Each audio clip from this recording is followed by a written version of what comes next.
नमस्कार दोस्तों, मैं अपना दोस्त विपिन कुमार आपके यूट्यूब चैनल गुरुकुल अकेडमी पर मैं आपका हार्दिक स्वागत करता हूं।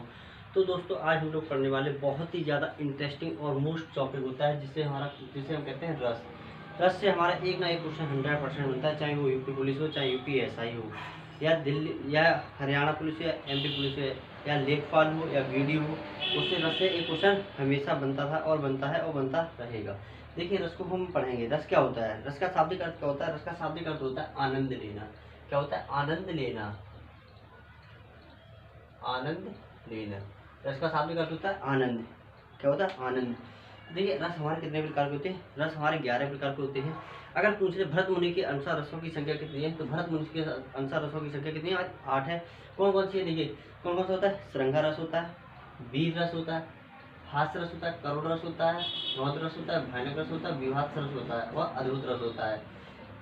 पूछ लिया क्वेश्चन कि भरत मुनि के अनुसार नौवां रस कौन सा भरत मुनि ने नहीं माना है? भरत मुनि ने नौवां रस किसे नहीं माना?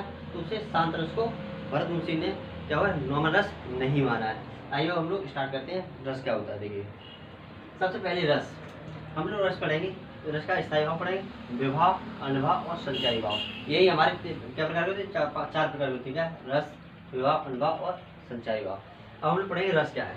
देखिए, रस पहला पढ़ेंगे श्रृंगार रस। श्रृंगार रस को स्थायी भाव क्या होता है? रति या प्रेम। हास्य रस का स्थायी भाव क्या होता है? हंसी। करुण का होता है शोक। वीर का उत्साह। रौद्र का क्रोध। भयानक का भय। विभास का जुगुप्सा। अद्भुत रस आश्चर्य। शांत निषेध। वात्सल्य स्नेह। भक्ति अनुराग। ये हमारे कितने प्रकार है? रस 11 हुए। अब पूछ लेगा श्रृंगार रस कितने प्रकार के होते हैं? श्रृंगार रस हमारे 2 प्रकार के होते हैं। कौन कौन से? संयोग श्रृंगार रस, संयोग, और दूसरा वियोग। वियोग, ये 2 प्रकार के होते हैं हमारे। कौन? 2 प्रकार के होते हैं, एक संयोग श्रृंगार रस, एक वियोग श्रृंगार रस। अब हम लोग पढ़ेंगे विवाह। विवाह क्या होता है? देखिए, विवाह के बारे में जानते हैं। विवाह क्या है?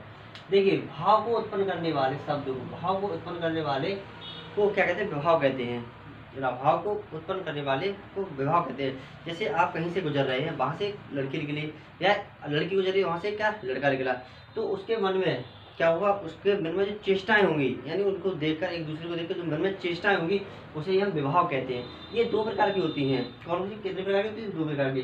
कौन कौन सी होती है? देखिए, एक होता है कौन सा? आलम्बन विवाह, और दूसरा होता है उद्दीपन विवाह। अब आलम्बन विवाह क्या और उद्दीपन विवाह क्या? देखिए, आलम्बन विवाह क्या है? जिसको देखकर या जिसके कारण भाव उत्पन्न होते हैं। जैसे आपने, एक लड़का है, लड़की ने किसको देखा? लड़की। अब उसको देख के क्या उसके मन में जो भाव उत्पन्न हुए, वह क्या है? आलम्बन होगा। क्या हुआ? आलम्बन होगा।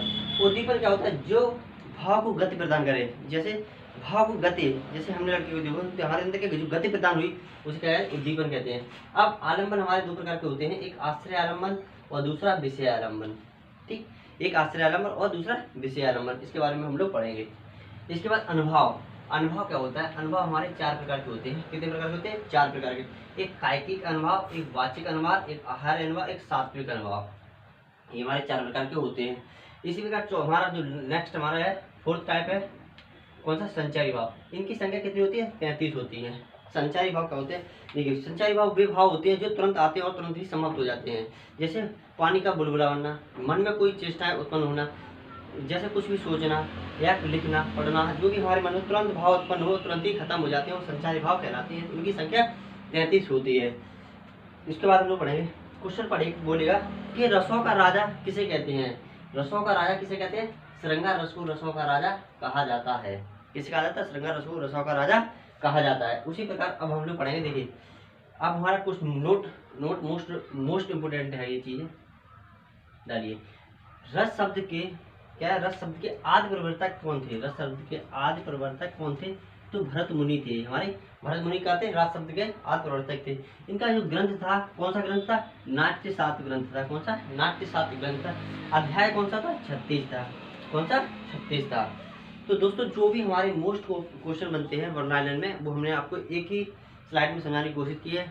अगर वीडियो पसंद आई तो वीडियो को लाइक करें, शेयर करें और सब्सक्राइब करना ना भूलें। Thank you so much. जय हिंद, जय भारत।